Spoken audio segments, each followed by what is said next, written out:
La bienvenida a Andrés Michelena, ministro de Telecomunicaciones. Ministro, buenos días, bienvenido. Buenos días, Daniel, gracias por la entrevista. Bueno, quisiera empezar en términos generales, que usted nos cuente cómo está, en qué etapa está el tema del concurso. Bueno, iniciamos el proceso a partir de una reforma que hizo el señor Presidente de la República. En el 2018 reformamos la Ley de Comunicación. Esa Ley de Comunicación y esa reforma permitió que no se manipule como se manipulaba antes del concurso, donde competían privados con comunitarios. Y este es el caso que demandamos al Consejo de Participación Ciudadana. Luego de la reforma iniciamos el cumplimiento de ciertas normas de la Contraloría en el concurso del 2016.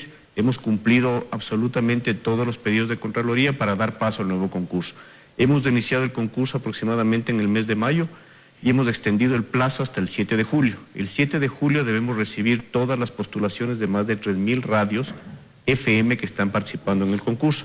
Lastimosamente, en este proceso se creó una veeduría por parte del Consejo de Participación Ciudadana. No estamos en contra de las veedurías, Janet, pero sí estamos en contra de las veedurías que tienen un sesgo político. ¿Y a qué me refiero con eso?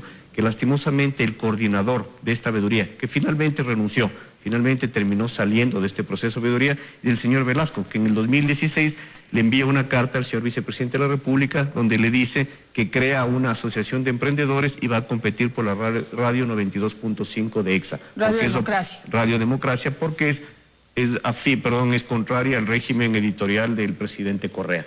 En ese momento nosotros demandamos que ese proceso de veeduría se lo haga, pero se lo haga con técnicos, con personal capacitado. Finalmente el Consejo de Participación Ciudadana está iniciando un proceso nuevo, que lo haga. Estamos, sobre todo ahora, no es momento de tener sesgos políticos, no es momento de boicotear un proceso que es necesario para el país. 10 años que los medios de comunicación no han tenido frecuencias, que han estado en el aire, y hemos iniciado un proceso de alguna forma rápido, simplificado, pero cumpliendo todos los procesos emanados por la Contraloría. Entonces, vamos poco a poco. Empecemos con el tema general del concurso. Quisiera que nos aclare, en estas 3,000 frecuencias son nuevas, o estamos, ¿qué pasó con los antiguos dueños? ¿Cómo se está realizando el concurso? Que esa fue polémica del concurso anterior, que muchas de las frecuencias que ya estaban asignadas, que habían sido manejadas, donde se habían hecho inversiones por parte de radiodifusores y que en ese momento pues eran críticos al gobierno de turno, se intentó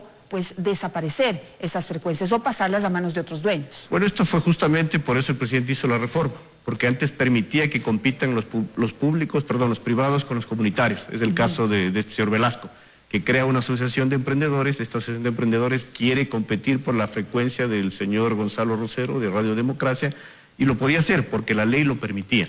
Por eso el presidente inició el proceso de frecuencias con la reforma a la ley. Ahora no compiten los privados con privados, los comunitarios con comunitarios, y a los públicos les reducimos su espacio. Antes tenían el 30% y tienen el 9% de todo el espectro. Con esta reforma, adicionalmente, cumplimos lo que el presidente siempre había dicho del derecho a la audiencia. Por más que no me guste la línea editorial de un medio de comunicación, ese medio tiene una inversión, tiene varios años en el mercado y tiene una audiencia. Que le guste o no al gobierno, esa audiencia tiene que ser respetada. En ese caso, con el presidente se creó este derecho a la audiencia, donde todas las personas, radiodifusores que tienen esta experiencia, que tienen una audiencia, que tienen varios años de inversión, tienen 30 puntos en este concurso inicial. Ahora, ¿qué hemos hecho? Hemos primero lanzado el concurso de FM, 3,000 medios de comunicación. La mayoría son los mismos radiodifusores que ya tienen, y ahora no hay quien compita con ellos de manera desleal, sino una competencia leal. Si yo quiero competir por la radio del señor Rosero, puedo hacerlo, pero con 30 puntos menos. Estoy respetando su experiencia, respetando su derecho a la audiencia, y puedo competir. Adicionalmente, ¿pero ahí tiene sentido competir toda vez que se entra con una desventaja de puntos importantes? Pero puede competir por otros diales. ¿Por qué voy a competir por el dial que ha sido asignado 30 años antes, 40 años antes o 50 años antes? ¿Por qué competir deslealmente con esa radio que ya está funcionando? Puedo competir, sí, pero en otro dial. Podemos pedir y entregar otro dial, y hágalo. Invierta, genere la audiencia, genere la credibilidad y compita. Mi pregunta era hacia, estas radios tradicionales que han hecho inversiones ya durante años, que tienen una audiencia, no tienen riesgo en este momento de perder esa frecuencia. Ese ha sido el mandato del presidente de la República, y hemos trabajado en esa lógica, cumpliendo todos los requerimientos de la Contraloría General del Estado. ¿Qué hemos hecho adicionalmente? Nosotros hemos hecho una declaración responsable. ¿A qué se refiere esto? La Contraloría emitió que había 3 grupos de concentración de frecuencias en el Ecuador, ¿no es cierto? 3 grupos de medios que estaban concentrando frecuencias. No se determinó si lo hacen o no lo hacen o cómo lo hacen. En este caso nosotros hemos lanzado el concurso, pero hemos hecho una novedad en la parte creativa de este concurso, es la declaración responsable. Es decir, usted firma, cumple y entrega los documentos. Contraloría, Fiscalía y la Justicia tiene la potestad de revisar luego de 4, 5, 6 u 8 meses si eso que está usted declarando responsablemente es verdad, pasa. Si no es verdad, está injuriando en el tema incluso penal y puede ser retirado de forma inmediata las frecuencias. Esto es cómo funciona la normativa en Estados Unidos. Antes de que le den el permiso puede demorar 1 año. Por eso hemos demorado 10 años en este proceso. 10 años que los medios de comunicación no han tenido acceso a su título habilitante. Es decir, han estado operando de forma no ilegal, sí prorrogada, pero sin la seguridad de tener los títulos de esa operación. Ahora, si en 6 meses nos damos cuenta que ciertas radios o televisiones realmente no han cumplido el proceso de alguna forma legal de no concentración de frecuencias, de que los traspasos de títulos, que fue otra observación de la Contraloría, también haya sido cumplida legalmente ante el Arcotel, pueden operar. Caso contrario, será retirada su título habilitante. Ahora, vamos con el tema del señor Velasco, que era uno de los problemas que se produjo en el concurso anterior, es decir, que fueron utilizadas las radios comunitarias, digamos, este supuesto apoyo a las radios comunitarias para que tengan un impulso, que tengan una importancia dentro del espectro, pero lo que realmente se hizo fue tratar de sacar de la jugada, dejar de lado a las radios tradicionales, utilizando a las radios comunitarias. En eso jugó un papel importante este señor Velasco, porque la radiodemocracia fue un motivo de polémica, de discusión y realmente de cuestionamiento a ese concurso y de develación de esta verdadera intención de utilizar a las radios comunitarias para sacar de la jugada a las radios tradicionales. Totalmente, Daniel. Tal como usted lo describe, ¿cómo manipulaba el gobierno anterior el manejo de los títulos habilitantes? Con esta manera. Dio en la ley de comunicación del régimen anterior se permitía esa competencia. Entonces yo podía competir y podía quitarle su radio que tenía 30 o 40 años de funcionamiento. Y este es el caso.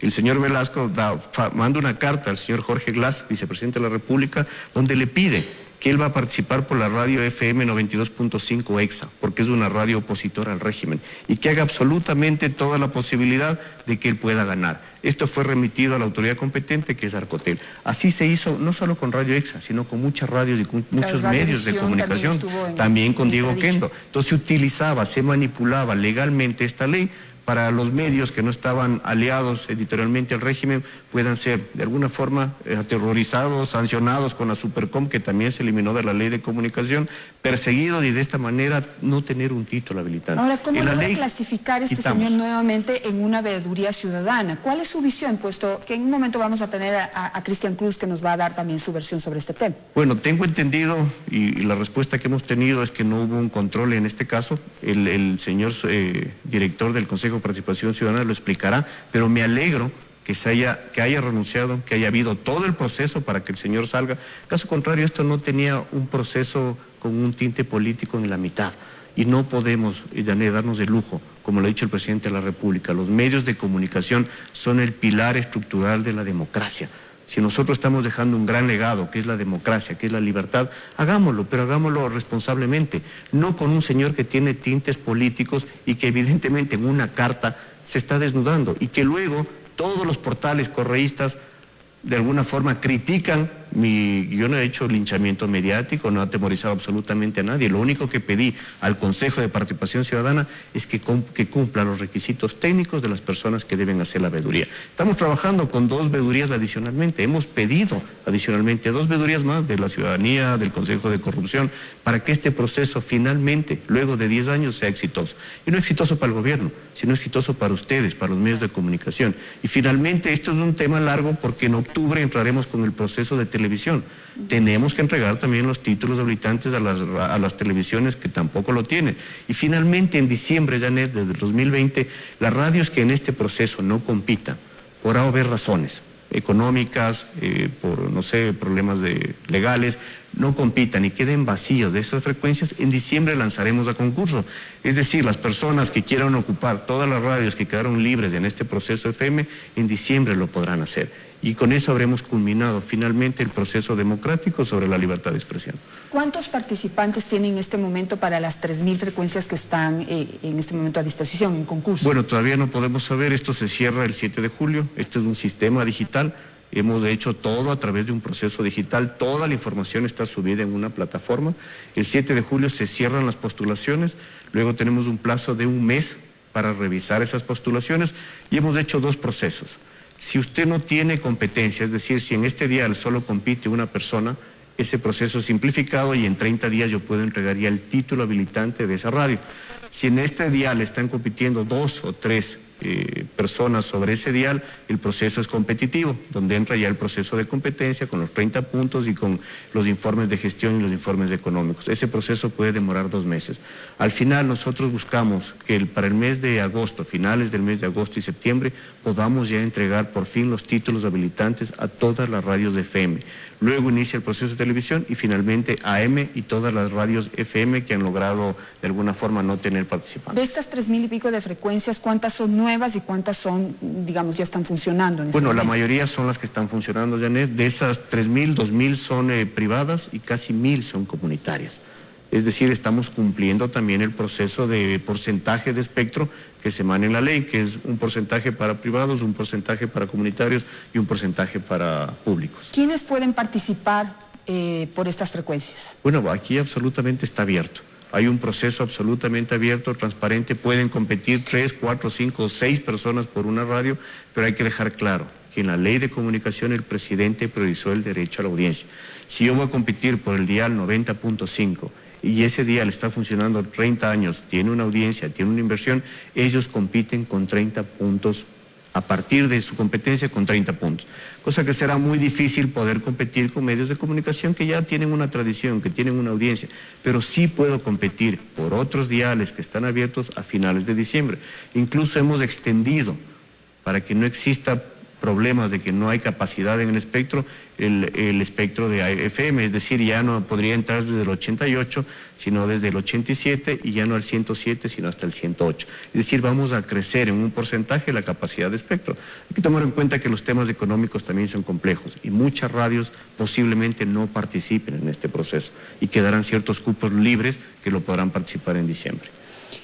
Las radios comunitarias, que digamos en el fondo y en el verdadero espíritu de la radio comunitaria es precisamente darle voz a todas esas comunidades que tienen su propia identidad, que tienen emprendimientos, que tienen filosofía y que también tienen derecho a tener un espacio para poder levantar su voz.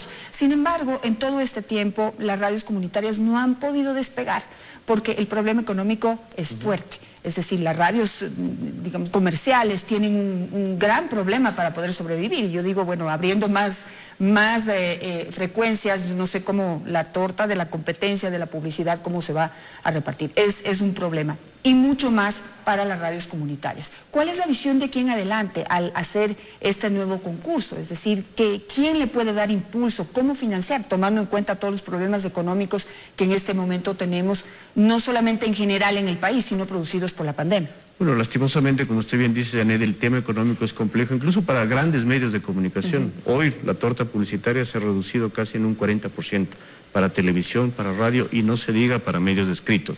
Es difícil y por eso desde el concurso anterior que se hizo en el 2016 no hubo una participación o no hay una participación de más del 14% del 100% del espacio que tienen las radios comunitarias, es decir, un espacio reducido.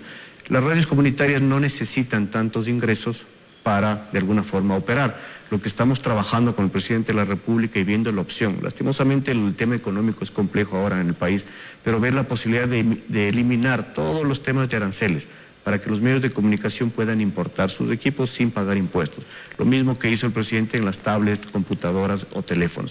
Permitir que por lo menos no paguen impuestos, que tengan una operación un poco más abierta en el caso de inversión inicial, y luego ya es un tema creativo. O sea, yo creo que ahora los medios de comunicación en sí, las radios, los periódicos tienen que inventarse la forma de comercializar, que no necesariamente puede ser publicidad.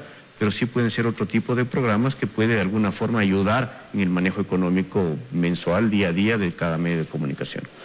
En ese sentido, se pedía en algún momento que del presupuesto general del Estado haya algún aporte para las radios comunitarias. Eso está descartado por ahora. No, Janet, eso va a ser imposible. No tenemos recursos, no tenemos la capacidad. Es más, del presidente presidente Moreno en el gobierno no hemos invertido la cantidad de publicidad que se invertía antes. Antes invertían cerca de 1.500 millones de dólares. Hoy la inversión publicitaria en el gobierno es mínima y ese poco llega a un porcentaje a los medios comunitarios que no son suficientes para subsistir. Lo que estamos trabajando es, como le digo, ver la posibilidad de que tengan por lo menos inversiones para sus primeros medios de comunicación, radios, equipos, que lo hace una vez cada 10 años, no tengan los costos de importación. Ese es parte de un proceso que estamos trabajando, pero el tema es complejo no solo para las radios comunitarias, Janet. Radios grandes, medios de comunicación grandes, se han reducido la torta. Antes eran 170, 180 millones de dólares en publicidad, hoy ni siquiera llegarán a los 80 millones de publicidad. Y eso, repartir en un mercado muy grande, es complejo. Por eso, lo mejor que se puede hacer, y hay un estudio que estamos trabajando, es realmente ver cuál es la capacidad de mercado que existe en el país. En otros países solo existen 2, 3, 4 televisiones, pocas radios, pocos periódicos, y el espacio es pequeño, y eso permite crear una calidad. Nosotros hemos abierto, por el tema de libertad, que compitan en las condiciones que sean, pero eso no es bueno para el mercado, porque al final termina siendo un mercado que se vuelve complejo competir entre 3.000 radios, entre 30 canales de televisión, entre tantos periódicos. Al final, el que emite publicidad va donde hay más rating, va donde hay más capacidad de llegada a través de los ciudadanos. Y por último, ¿tiene costo esta participación en este concurso? ¿Cuál es el costo como para, si está abierto a todo el mundo, digamos, y personas que puedan tener interés, qué presupuesto tienen que tener? Tiene un costo mínimo de inscripción. ¿Y por qué lo hemos hecho esto, Janet? Porque sí necesitamos también que no existe un proceso de boicot a ciertos procesos de competencia. Yo puedo mandar varios interesados de una radio, al final, si no estoy pagando nada, puedo crear un proceso complejo a ese concurso. Entonces, si quiero participar, tengo que pagar un pequeño, no creo que es mucho, es un porcentaje mínimo de garantía. Igual, si compite y gana, esa garantía queda en funcionamiento para cuando ya esté operando. Pero hemos puesto eso, igualmente que la declaración responsable. Yo creo que eso es importante, Janet. Nosotros no hubiéramos podido avanzar en este proceso. Tenemos que creer en los ecuatorianos. Yo sé que es complejo, que hay mucha trampa, que hay mucha viveza, pero en el proceso final, cuando la declaración es responsable y si usted no ha cumplido, está penalmente, tendrá una sanción. Y finalmente será retirado su medio de comunicación y no seguir más con estos procesos engorrosos que nunca encontramos a los testaferros, que nunca encontramos a quienes concentraron frecuencias. Al final, la Fiscalía, el SRI, la Contraloría y el mismo Arcotel podrán dar cumplimiento a lo que usted prometió y a lo que usted firmó, finalmente retirar los títulos habilitantes. Una pregunta sobre otros temas que todavía estaban pendientes. ¿Qué pasa con la firma electrónica? Imagínense, ahora con la pandemia, encierro, ahora que estamos tan complicados aquí en la ciudad de Quito, hay que evitar salir y aquí es la ciudad en donde más trámites se hacen. Necesitamos esa firma electrónica. Usted ya la ofreció. ¿Qué pasó? Bueno, hemos hecho casi 2 millones de firmas electrónicas, Janet. Ha sido un proceso más bien bastante interesante. Hemos logrado digitalizar muchísimo. Ahora estamos esperando masificar más en un proceso que todavía está demorado, que es la cédula. Todavía hay instituciones que piden la firma física, el documento físico. He recibido varias peticiones en ese sentido. Ayudemos no solamente a evitar el riesgo de contagio, sino a agilizar al Estado un poquito más. Pero hay instituciones que todavía están en esta época arcaica. Hemos crecido muchísimo, Janet. Hemos pasado casi al 60% de trámites digitales. En estos 3 meses han hecho casi 20 millones de trámites digitales. El tema de la firma electrónica, hay una disposición del presidente, creo que quedan 30 días para que todos los procesos tengan la firma electrónica. Esto le vamos a atar, tiene un costo, la firma electrónica tiene un costo entre 30 o 35 dólares, que es alto. ¿Cómo lo estamos atando? A través de la cédula. Cuando pase el proceso de la cédula digital, la firma electrónica va a venir inmersa en la cédula digital de forma gratuita. Es decir, los ecuatorianos, cuando saquen su nueva cédula, podrán tener su firma electrónica sin costo. 30 a 35 dólares al final es un costo elevado para los ciudadanos. Estamos esperando, lastimosamente la pandemia nos retrasó el tema de sacar la cédula digital. Esperamos en 2 meses poder sacar ya la primera cédula. En esa cédula estará incluido sin costo la firma electrónica también. Perfecto. Se me queda el tema de la expansión del tema de Internet y Ecuador Digital, pero lo dejo pendiente para otro momento. Gracias, Janet. Muy buenos días. Por estar en este programa.